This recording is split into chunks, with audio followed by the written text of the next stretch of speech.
Merci à tous d'être venus. Donc le vendredi découverte aujourd'hui, c'est sur le montage d'une zone atelier du bassin versant côtier méditerranéen.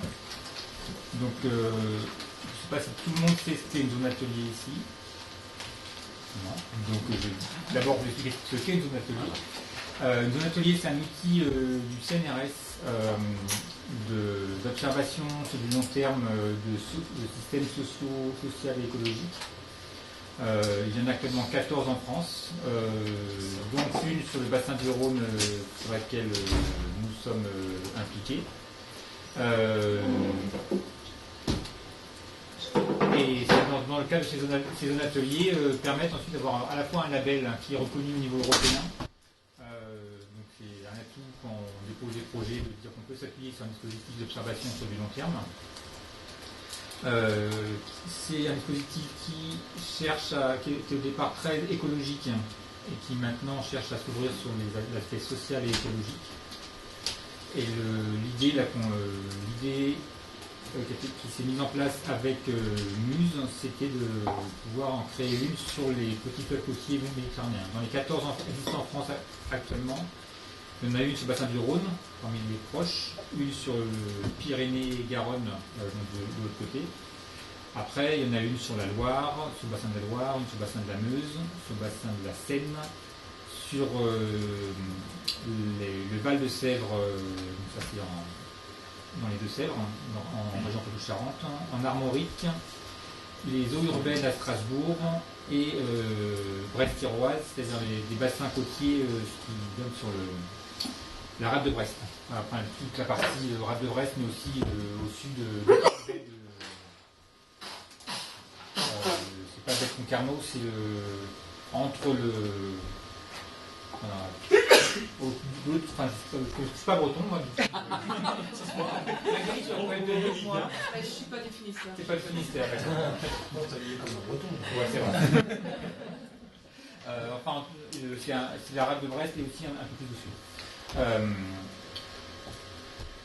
Voilà, l'intérêt aussi de ces zones ateliers, donc il y a un petit soutien d'animation du CNRS, donc c'est pas tant le soutien financier qu'il faut attendre, mais c'est la capacité avec ce soutien financier et le label d'aller chercher des financements. Et par exemple sur la ZABRE, on a des financements de l'agence de l'eau Rhône-Méditerranée qui sont conséquents pour l'ordre de 200 à 300 000 euros par an pour la zone atelier, pour soutenir des projets de recherche qui sont toujours appliqués, mais avec toujours un pilotage par les établissements de recherche.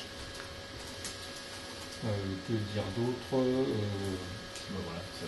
Voilà, c'est résumé là. Donc ça c'est tiré donc du site des zones ateliers. Vous pouvez aller regarder les sites du CNRS. Donc les zones ateliers, pour résumer ce que vient de dire Olivier, se focalisent autour d'une unité fonctionnelle en y développant une démarche scientifique spécifique en s'appuyant sur des observations et expérimentations. Donc j'ai mis en rouge les points qu'il est important de bien avoir en tête pour y mener des recherches pluridisciplinaires sur le long terme et qui est constitué le plus souvent sous forme de réseau de sites ateliers. Vous verrez que la zone atelier à laquelle on pense, c'est quelque chose qui couvre l'ex-Languedoc-Roussillon, pour faire simple, pour aller en gros de la frontière espagnole jusqu'à la rive droite du Rhône, voilà à peu près. Et donc du coup, on ne va pas évidemment avoir des observations et des expérimentations de façon continue sur l'ensemble de ce territoire. Il va y avoir des sites particuliers sur lesquels il va y avoir des focus sur un certain nombre de thématiques. Donc voilà, c'est un réseau de sites ateliers. On travaille sur des enjeux environnementaux d'un territoire. Donc il faut bien préciser la nature du territoire. Et il y a une obligation d'être interdisciplinaire. À la fois les sciences de la nature, de la vie, sciences humaines et de l'ingénieur. Au cœur, avec une ambition, c'est de répondre à des questions sociétales, donc être en prise directe avec les acteurs du territoire pour en fait travailler avec les acteurs du territoire. Comme l'a dit Olivier, les questions de recherche qui peuvent être abordées. Les questions de recherche abordées peuvent être de nature je dirais relativement fondamentale, mais l'idée c'est qu'elle fasse écho à des préoccupations des acteurs du territoire. Ce n'est pas forcément de la recherche appliquée, impliquée, recherche-action, telle que on le connaît bien au sein de l'UMRGO.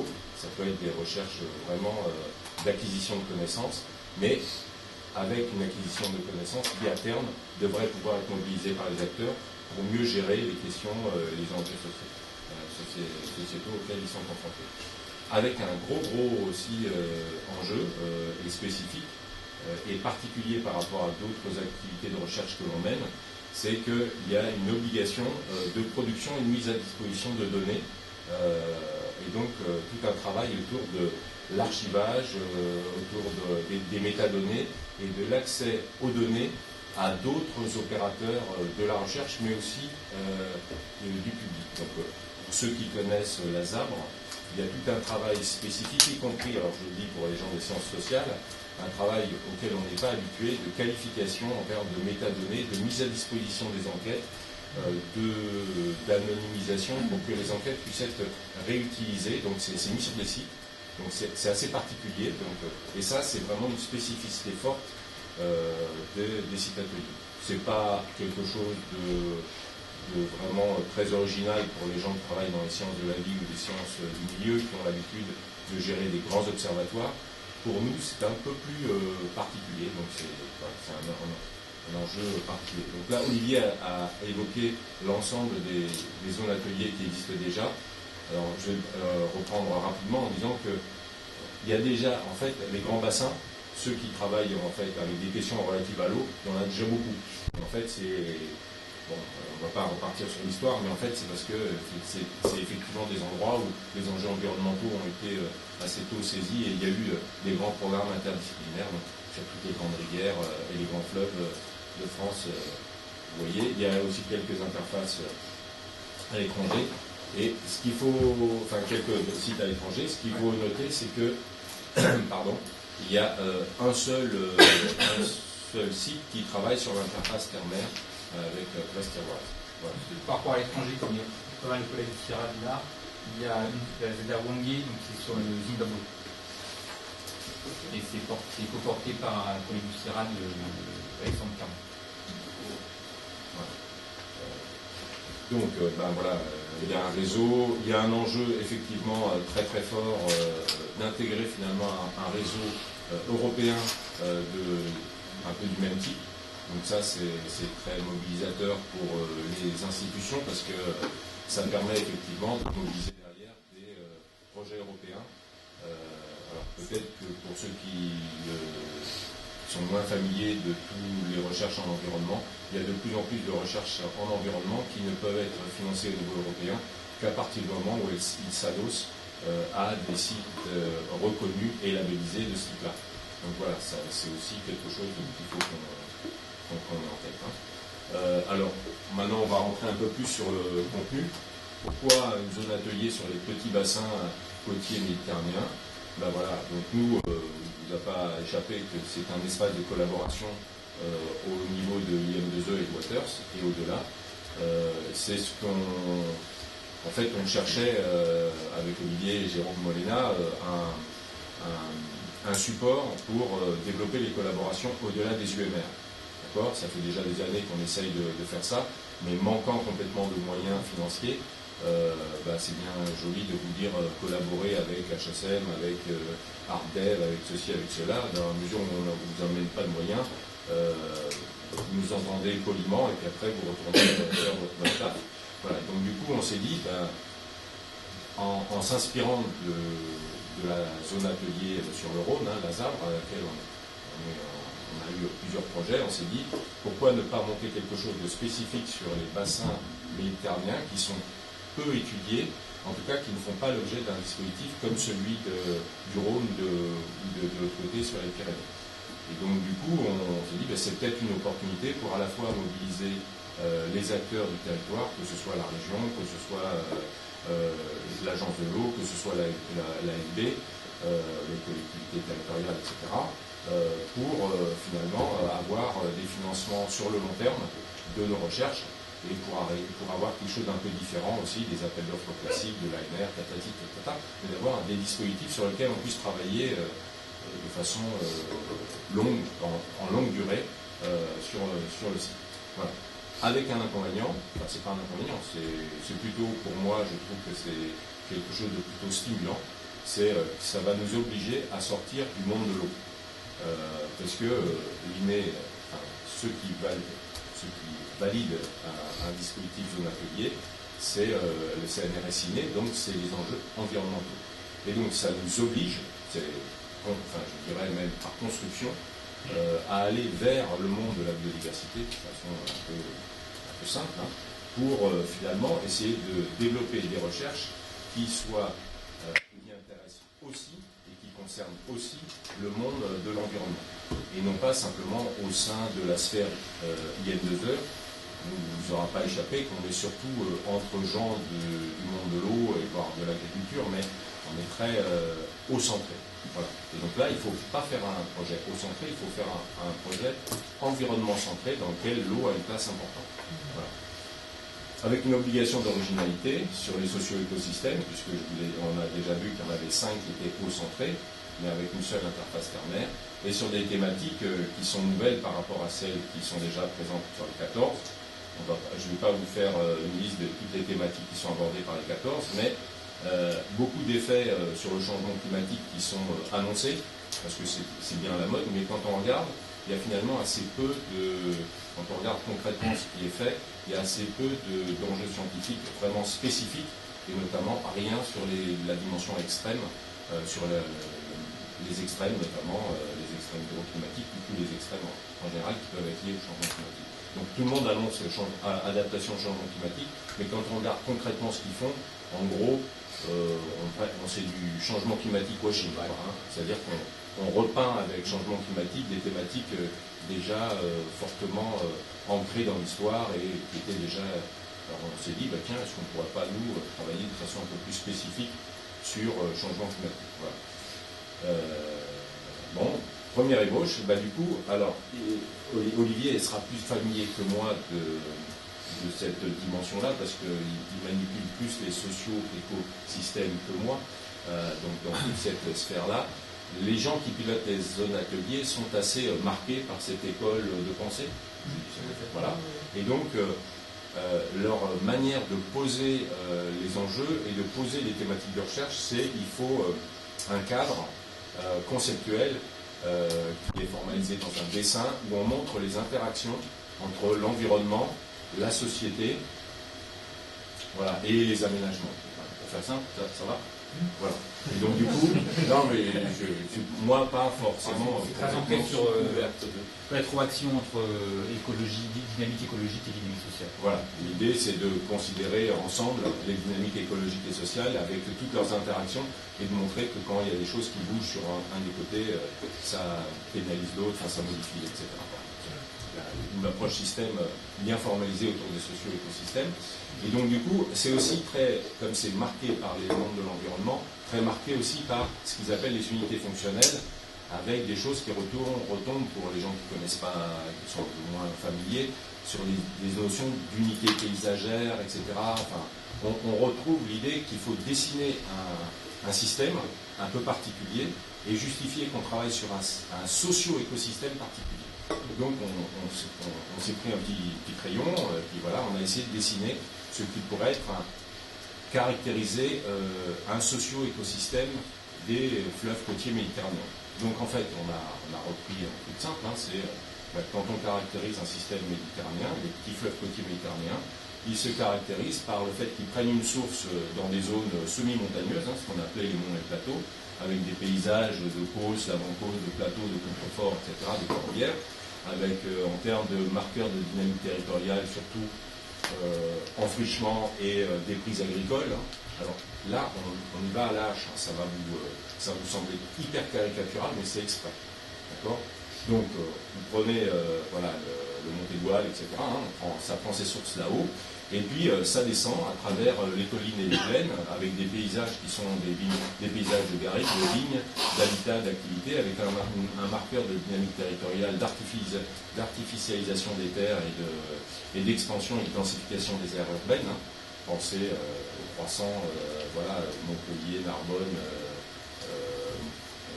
en passant par Béziers. Hein. Donc voilà, c'est ça qu'on essaye de mettre dans cette partie colline et plaine. Et puis on a une frange côtière. Ces fleuves arrivent sur la frange côtière avec des lagunes, un littoral, avec une côte urbanisée, avec comme marqueur des dynamiques territoriales, un tourisme estival qui produit des tas de modifications et d'impacts environnementaux sur lesquels je passe rapidement.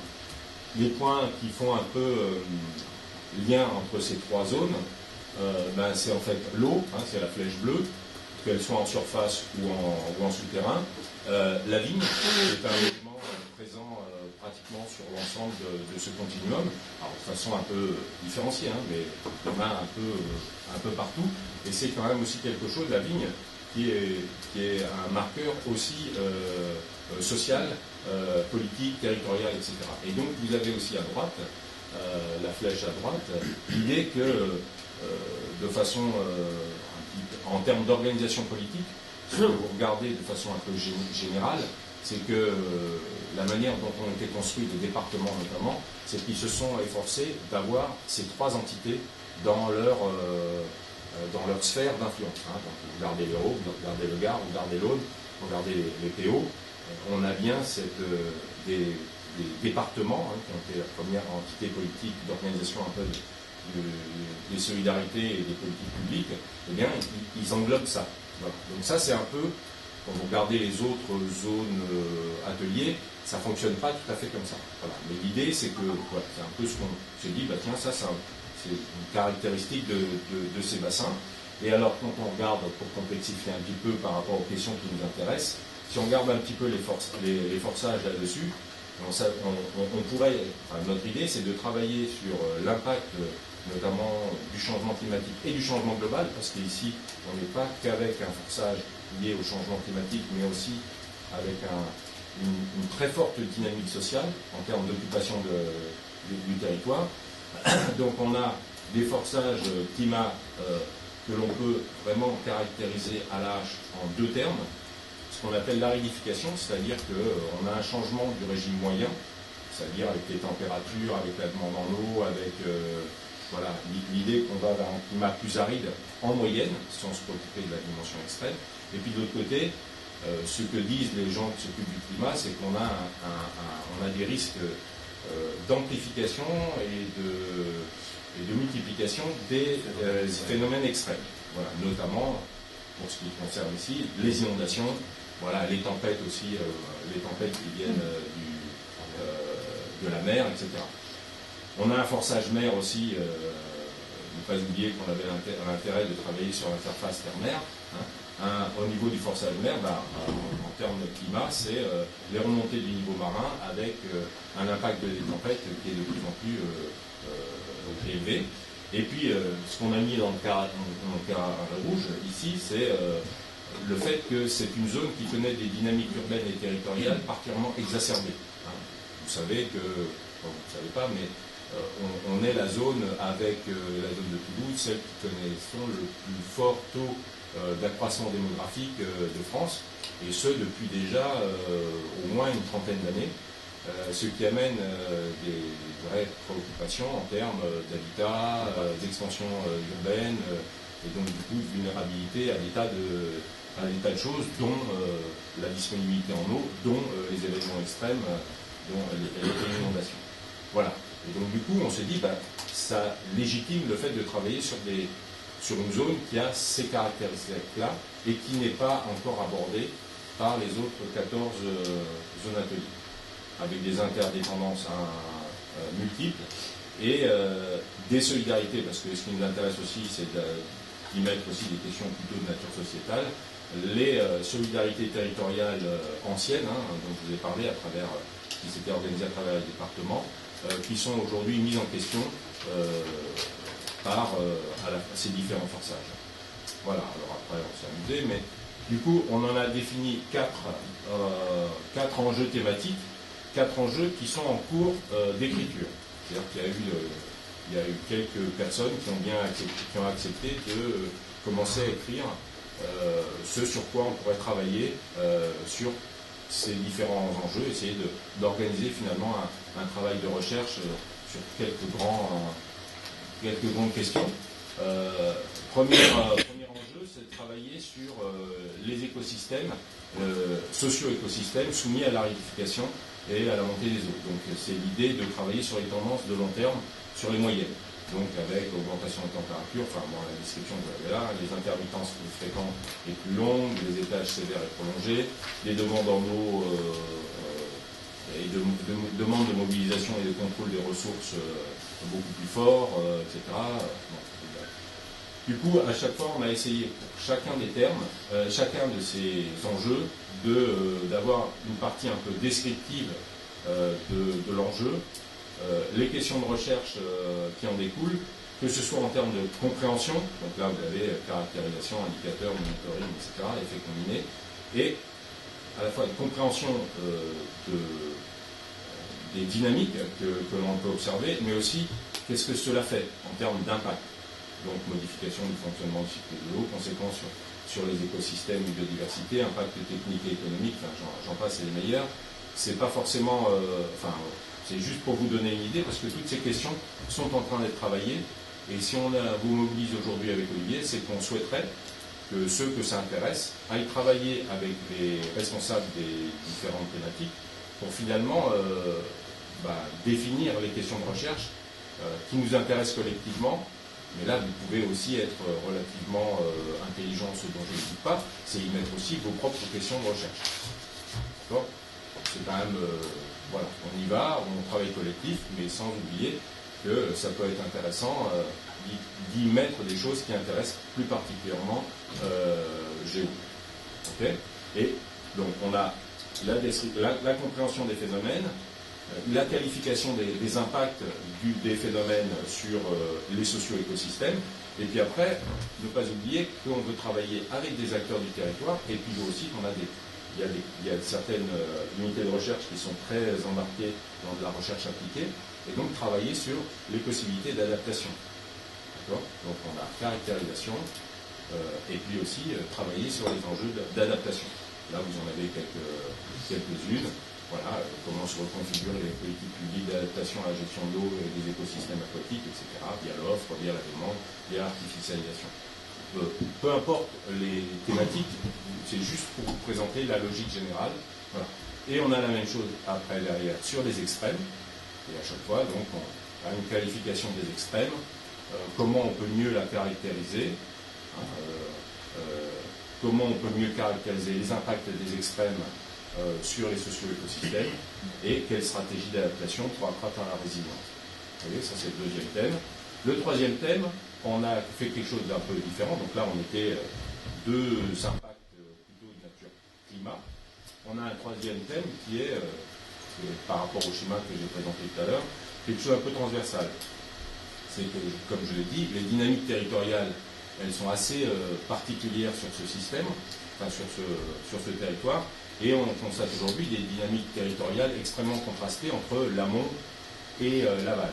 Et donc toutes les politiques de solidarité, toutes les politiques d'aménagement du territoire sont aujourd'hui un petit peu mises en tension, en tout cas, par toutes les signaux un peu divergents qu'amène la société sur ce territoire, avec une littoralisation extrêmement forte, une artificialisation et une concentration de la population sur la zone des collines, mais aussi, pour des raisons de prix du marché, etc., une expulsion, entre guillemets, enfin, pardonnez le terme, mais une expulsion des populations les plus précaires vers les zones amont.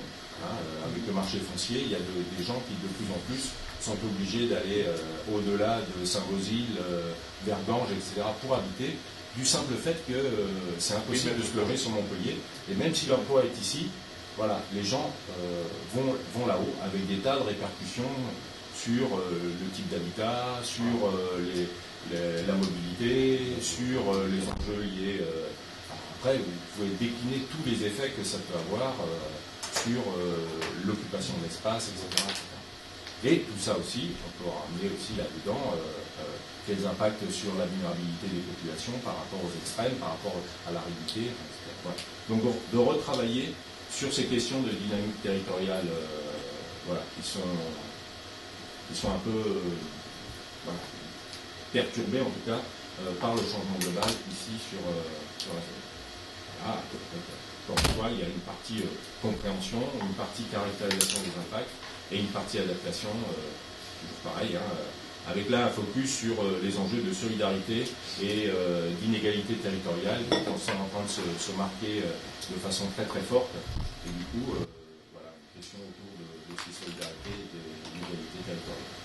Voilà. Et un dernier thème, lui aussi transversal, qui n'a rien à voir avec les... Enfin, pas complètement identique aux trois premiers, c'est quelque chose de un peu émergent, c'est de travailler sur la relation entre santé et environnement.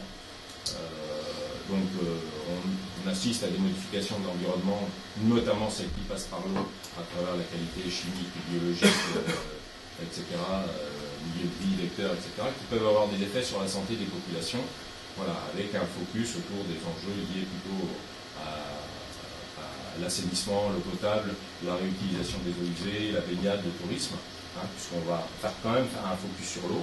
Et là encore, l'idée c'est d'avoir une meilleure compréhension finalement du lien qu'il y a entre le bon état des écosystèmes et le bon état de la société, si on peut appeler ça comme ça, d'un point de vue sanitaire. Voilà. Et donc du coup, on a listé un certain nombre d'éléments qui nous sembleraient intéressants, c'est travailler sur l'impact des pesticides, voilà, enfin, il y a des choses, vous allez retrouver des choses qui sont présentes d'ailleurs, encore une fois, dans les enjeux que vous pouvez voir dans les médias, sur les pesticides, l'exposition humaine à l'antibiorésistance. Ici, dans toute zone amont, il y a un impact assez particulier des mines.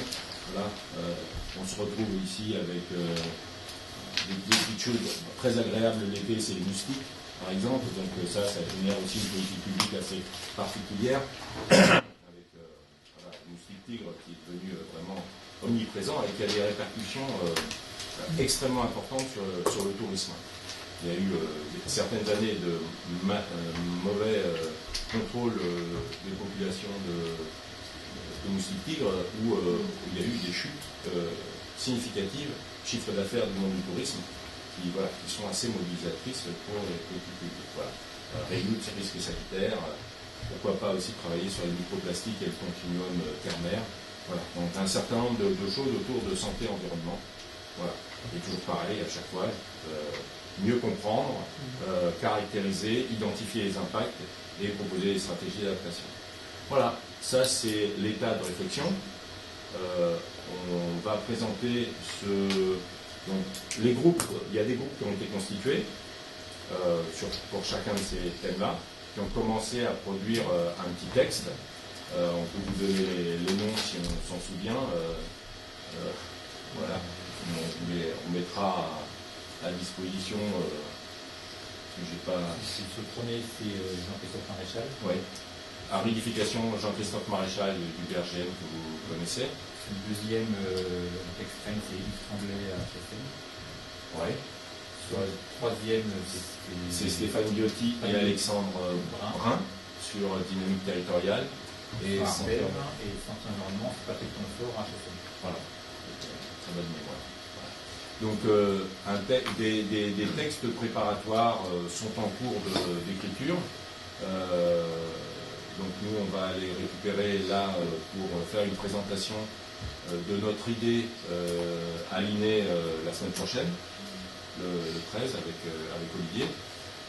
Et ensuite il y aura une présentation qui impliquera les acteurs du territoire, donc plutôt acteurs de l'eau, mais pas que, aussi des représentants de la région, des représentants des collectivités territoriales, des gens des parcs nationaux, etc. En septembre, le 18 septembre, voilà. Et donc vous serez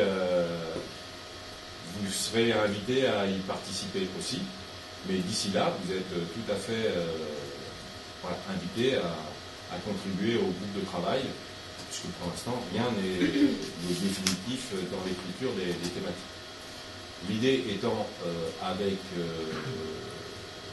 la suite, ça va être de monter un dossier de labellisation Donc on va exposer nos thématiques de recherche et les justifier pour avoir une labellisation en 2020.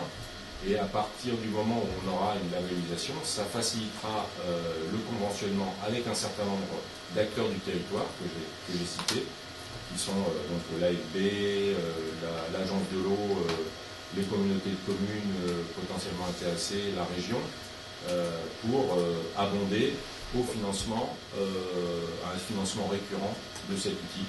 Alors, après, les modalités de travail, c'est à nous de les définir avec eux. Bon, pour ceux qui connaissent Hazard, il y a des conventions, enfin, après on rentre dans la cuisine, mais voilà, l'idée c'est d'avoir un projet qui soit, avoir un cadre qui soit présenté en fin 2019, début 2020. Pour compléter deux choses, donc possibilité d'avoir du financement, mais aussi le label qui est quelque chose de très important, et donc les projets peuvent être labellisés après par un atelier, et c'est une réelle plus-value pour avoir un financement ANR ou européen. Au point, donc là, on vous a présenté la qualité du projet, qui est la zone atelier sur la partie, on va dire, l'embête-roussillon, à peu près, au concours. En perspective, on a l'idée d'élargir sur le bassin méditerranéen. Sous quelle forme, on n'a rien décidé pour l'instant. Est-ce que c'est une extension? Est-ce que c'est des jumelages avec d'autres zones équivalentes en Catalogne et en Tunisie? Ouais. Oui, c'est fini. Non. Derrière toi.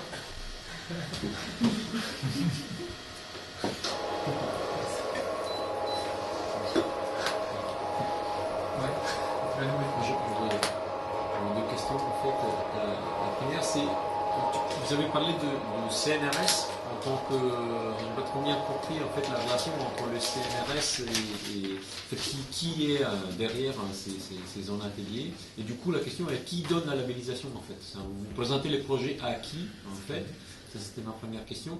La deuxième question est donc du coup à titre individuel, il faut s'adresser en fait aux responsables du groupe, c'est ça, pour pouvoir contribuer, participer aux réflexions. Alors sur la première question, donc, un réseau de zones ateliers est porté par le CNRS. Oui. C'est le CNRS qui labellise les zones ateliers. D'accord. Avec un partenariat avec l'INRA, avec l'IRSPA, peut-être d'autres, mais c'est surtout l'INRA et l'IRSPA qui contribuent un petit peu au financement, mais c'est quand même d'abord le CNRS qui est porteur. Donc c'est beaucoup des financements internes au CNRS. Non, c'est après. Les zones ateliers, je ne sais pas combien elle va recevoir, mais c'est par an, ça peut être 10 000 euros. D'accord. Peut-être 15 000, c'est des startups. C'est vraiment du fonctionnement. D'accord. Ce que donne le CNRS, c'est du fonctionnement. Ok. Ensuite, pour ce qui est de la nôtre, c'est faut contacter les porteurs de chaque groupe. Si vous voulez leurs coordonnées, je peux très souvent on les communique.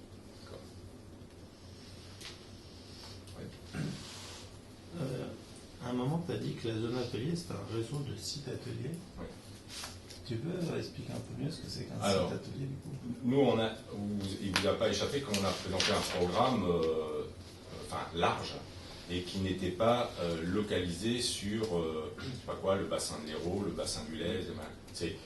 On a pris l'ensemble de l'ex-LR.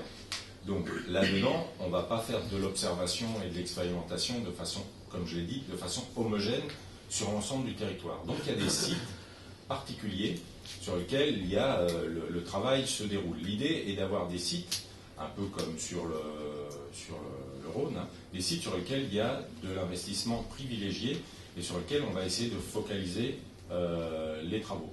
Les sites, aujourd'hui, ne sont pas définis.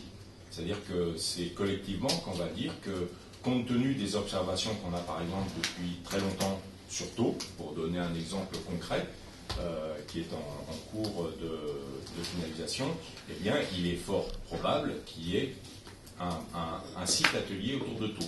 donc tous les gens qui travaillent autour de Thau, on peut imaginer que ça fera un site particulier. Après, il y a la question du Lèze. Le Lèze est un bassin versant sur lequel il y a eu beaucoup d'investissements. Tu connais mieux que moi, sur de plein d'institutions de recherche. Donc il y a un suivi déjà depuis longtemps sur certains paramètres. Donc du coup, on pourrait poursuivre, élargir le travail qui est fait sur le Lèze en y abordant d'autres thématiques, dont les thématiques que tu portes.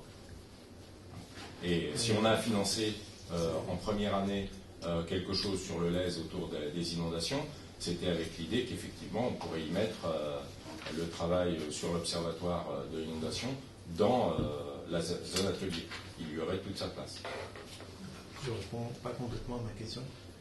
Du coup, moi je voulais comprendre ce que c'était qu'un site atelier, même s'ils ne sont pas définis. Du coup, dans ce que tu avais dit, tu as mis des caractéristiques à un moment sur les zones ateliers, tu as dit que c'était des recherches pluridisciplinaires sur le long terme, interaction, société de ces milieux, blablabla. Ça, c'est des choses qui, en fait, sur chaque site atelier, c'est censé, pour que ce soit un site atelier, ça doit répondre un petit peu à ces caractéristiques. Voilà. C'est ça l'idée, c'est que les caractéristiques que tu as données de la zone atelier, en fait, on doit les retrouver sur ce qu'on appelle des sites ateliers. Au moins en partie. Dans l'esprit, on ne va pas faire un site atelier qui fait que de l'hydrologie à un endroit, et puis machin. Et c'est bien ça le. C'est les endroits où on travaille vraiment ensemble. Il faut des endroits où ça se rencontre, les caractéristiques-là soient rencontrées. Et un truc que je ne maîtrise pas non plus, du coup, quand tu dis que c'est un réseau de sites ateliers, dans l'esprit, il y a un nombre de sites ateliers cibles à atteindre sur une zone atelier quand vous regardez les autres zones ateliers. Il n'y a pas un nombre de cibles. Les zones ateliers, leur taille est très très variable. Si tu vas à la zone atelier ou urbaine de Strasbourg, c'est la communauté urbaine de Strasbourg, en gros, tu n'arrives pas. Donc en fait, là, c'est un seul site atelier. Brest-Tiroise, c'est un petit bout du Finistère. Donc je ne sais pas, deux sites. La Zavre, il doit y avoir 5 ou 6 sites. Oui. Enfin, voilà, ça va dépendre. Bigard, ils en ont 4. Là, sur la Zavre, on entre c'est dans Valdian Nouveau. C'est vraiment, est-ce qu'il y a une masse critique de gens qui sont prêts à y investir et qui ont des questionnements qui sont cohérents avec le projet de la zone atelier. Et du coup, c'est comme une labellisation, site atelier, c'est-à-dire qu'à un moment, ça apparaît de façon officielle que c'est un endroit et un site atelier. Ça, c'est décidé à l'échelle de la zone atelier ou ça remonte. C'est la zone atelier qui est délégation pour dire ça, c'est un site atelier. D'accord.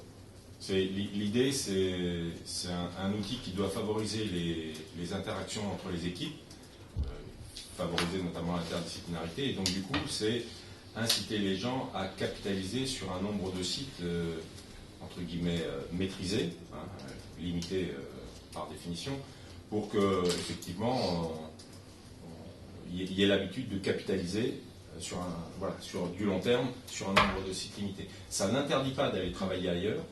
Et c'est comme ça que ça marche d'ailleurs sur le Rhône, c'est-à-dire qu'il y a des sites ateliers, les rivières Sévenol sont un site atelier, la Drôme est un site atelier, je ne sais plus, il y en a d'autres qui sont plus des Aquitains. Voilà, il y a quelques.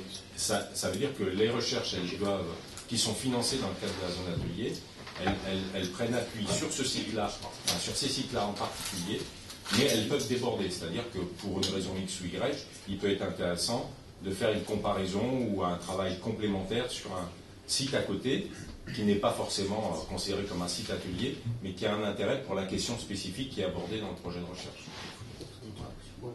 Pour moi, je ne sais pas si c'est ça, mais j'ai l'impression que c'est des axes d'animation de la zone atelier. C'est-à-dire que quand tu as un projet dans une zone atelier, on te rattache à un site, comme ça, il peut y avoir des sortes de... L'idée est quand même de capitaliser sur un site, c'est-à-dire que c'est vraiment, il faut que les recherches en tant que telles aient lieu sur le site. Il ne s'agit pas de faire un... Il y a bien sûr des axes thématiques, donc puisque les enjeux, ils sont en général, ils sont transversaux, ils ne sont pas spécifiques à un site. Les enjeux peuvent être travaillés sur plusieurs sites. On pourrait bien imaginer qu'il y ait quelque chose sur l'autre, par exemple, et qu'un travail sur les extrêmes, à la fois, ça sera sur l'Aude et sur le Lèze. Puis la réification, ça sera plus spécifiquement abordé, je ne sais pas moi, sur la zone de Massane, puisqu'il y a la réserve de Massane qui a apporté un intérêt avec l'Hérault, tu vois, voilà, c'est ce genre de choses. Et aujourd'hui, rien n'est défini, puisque c'est les gens qui participent qui construisent. Et après, tu as parlé de l'ambition de production et de mise à disposition des données. Et ça, en même temps, vous avez dit qu'il n'y avait pas de budget beaucoup pour les ateliers. C'est quoi? C'est plutôt une contrainte qui est donnée pour pouvoir être labellisé, ou c'est ça fait partie des actions sur lesquelles la zone atelier, la zone atelier aide à faire ça, quoi. Alors c'est une contrainte dans la labellisation. C'est aussi un appui au niveau du réseau des zones ateliers. Il y a 2 personnes qui sont financées par le CNRS qui appuient à la mise en forme des données, à leur stockage et à leur gestion.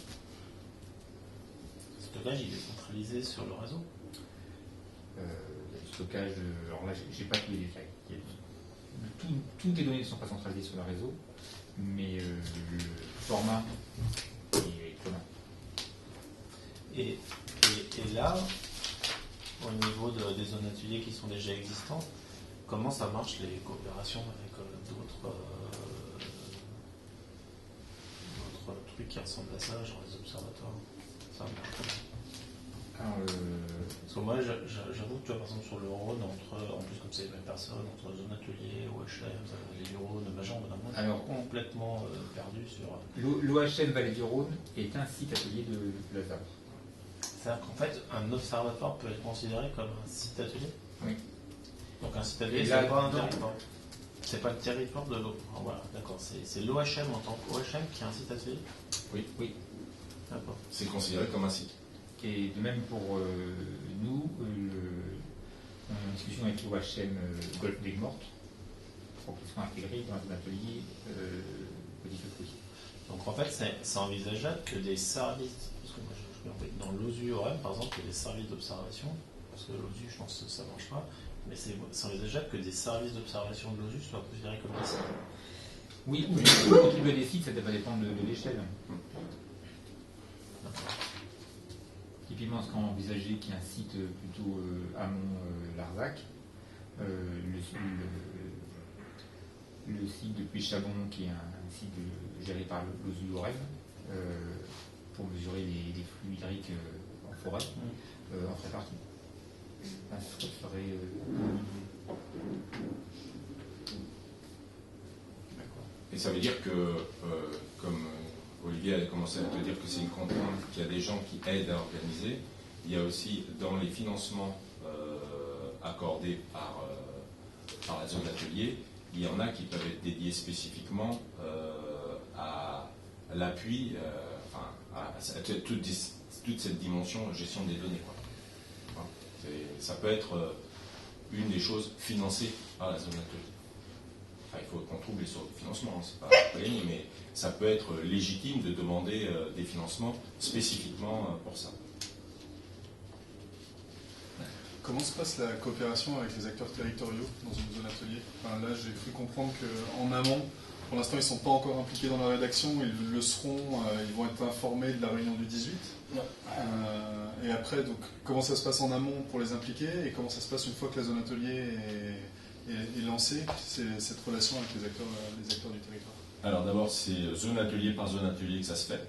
C'est-à-dire que chacun a son mode d'interaction avec les acteurs.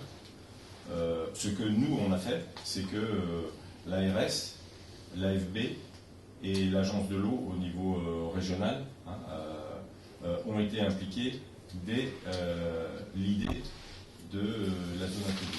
C'est-à-dire qu'on leur a présenté le même PowerPoint au mois de janvier à ces 3 organismes pour déjà tester si ça les intéressait et pour identifier des thématiques qui potentiellement pouvaient les intéresser. D'accord ? Et donc, du coup, ils nous ont aidés à identifier des personnes et des institutions qui pourraient être nos futurs partenaires dans les différents territoires. Donc, voilà. Sachant qu'encore une fois, il y a la dimension site qui fait qu'il y aura des territoires un peu plus explorer que d'autres. D'autres seront là juste pour éventuellement tirer les leçons qui ont été obtenues sur les territoires. Après, les modes de fonctionnement sont complètement à définir. La manière, pour te donner un élément concret, c'est la manière dont ça se passe sur la ZABRE, qu'on connaît mieux parce qu'on y est impliqué, c'est que l'agence de l'eau, elle a la liste de ses thèmes prioritaires en termes de recherche, de façon générale, et les gens piochent dans ces thèmes prioritaires pour savoir si leur programme pourrait répondre à une attente des thèmes de recherche prioritaires de l'agence. Donc c'est à peu près ce que moi j'ai fait, et je pense que c'est à peu près ce que tu as fait pour ton projet. Après tu le soumets, donc l'agence elle examine les propositions qui sont faites. Il y en a qu'elle peut juger intéressantes, mais dont elle considère qu'elles ne sont pas prioritaires pour elle.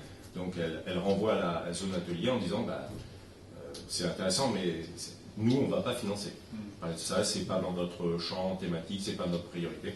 Après, il y a des interactions qui font que l'idée de projet, qui tient en général sur 2-3 pages, fait des allers-retours et puis est finalement financée ou pas. Sur l'agence de l'eau, un des critères d'éligibilité, c'est que ton travail doit avoir été soumis, non seulement il faut qu'il soit sur le site, les sites ateliers, mais il est soumis à un des gestionnaires du site. Donc notamment les syndicats de bassin, en général, sont les partenaires privilégiés. Et donc tu as fait un travail avec eux de discussion, et eux ils vont dire à l'agence ouais c'est un thème non, ouf, ça ne nous intéresse pas trop. Voilà, et c'est comme ça. Alors ça c'est le mode de travail de l'agence de l'eau sur la partie Rhône, mais il y a d'autres formes qui peuvent exister. Ça peut être une simple convention, et puis après, il y a une convention annuelle, et pas thème par thème, et pas. Voilà, tout est à inventer. Voilà, l'idée est bien, ça fait partie des choses qu'on discutera le 18. Il y aura une partie de présentation de thématiques, et puis après, en comité plus restreint, on ira dans la bidouille de la cuisine, sur comment on peut travailler ensemble.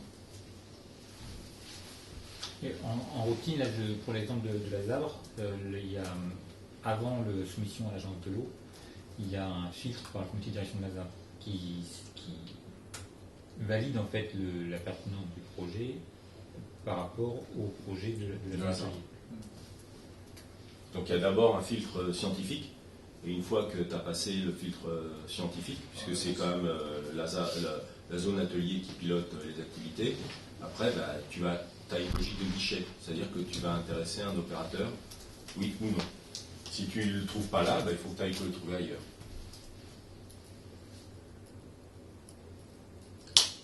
J'ai une question, est-ce que les partenaires, par exemple l'agence de l'eau ou alors un syndicat, est-ce qu'ils ont tendance aussi à alimenter en données ou faire des recherches aussi, faire des recherches plus appliquées, ou en tout cas participer en tant que on va dire partenaire un peu scientifique aussi, ou c'est juste vraiment plutôt de la collaboration? C'est-à-dire que les syndicats de bassin versant, ils vont être impliqués en fonction de la recherche qu'on fait. Il faut qu'on est plus en recherche participative, ils vont être impliqués dans l'organisation d'ateliers et dans la pratique de la recherche elle-même, mais ils le sont peu. Parce que des fois, ils ont des observatoires sur leur territoire. Par contre, oui, etc. mobiliser les données, oui. Ouais, mobiliser. Après, ça fait partie des conventions. En fonction. Et après, tout dépend de la manière dont tu construis ton projet. Si dans ton projet, tu as une implication, que ce soit par des données ou par des acteurs du territoire ou par des actions expérimentales avec des gens du terrain, c'est ton projet. En fait. Il n'y a pas de critères a priori là-dessus. Non. Après, c'est la manière dont tu construis le projet, avec ou sans eux.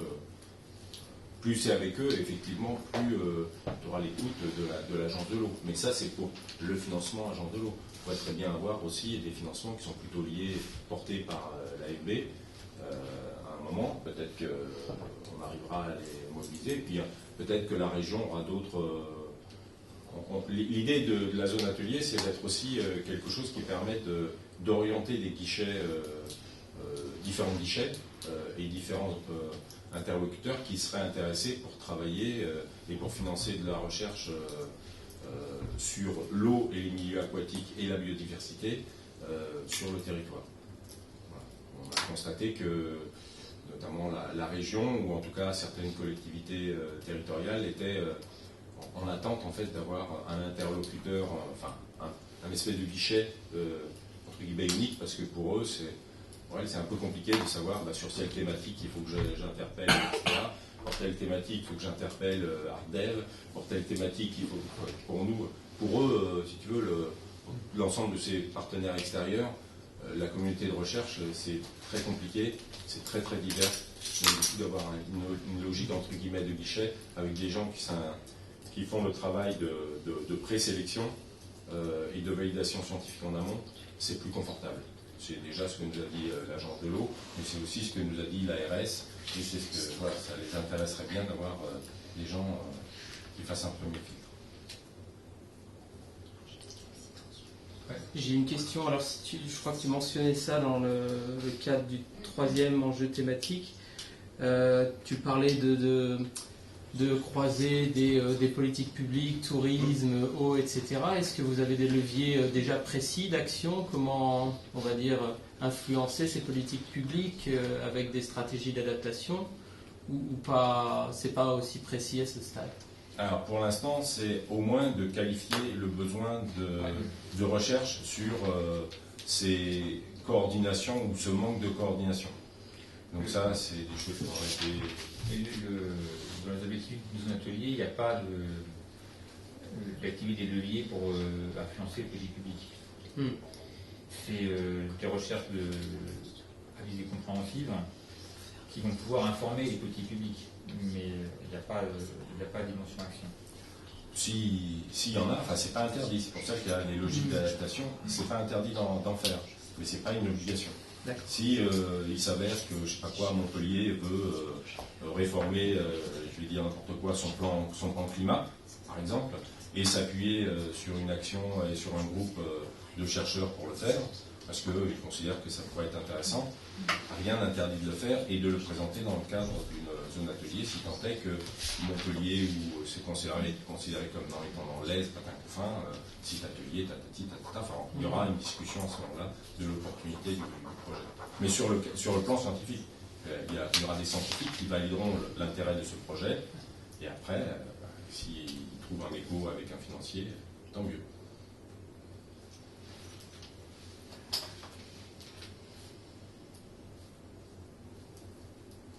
Et c'est quand, si tout se passe bien, que ce sera labellisé? Alors, on va soumettre au CS du réseau de zone atelier, c'est décembre ou janvier. On a un par an. Donc si on va le soumettre là, s'il passe tant mieux, s'il ne passe pas, on sera là. En fait, le CS donne un avis, et ensuite c'est l'INE qui valide formellement au printemps. D'accord. La dernière zone atelier connue, donc sur les Pyrénées, ils ont dû passer 2 fois. Donc ils ont dû montrer qu'ils respectaient. Enfin, donc voilà, il y a eu non au début, non, il faudrait changer ceci et là. Donc ils ont changé leur projet pour répondre aux critères demandés. Et voilà, et ça, il s'est fait que l'année d'après.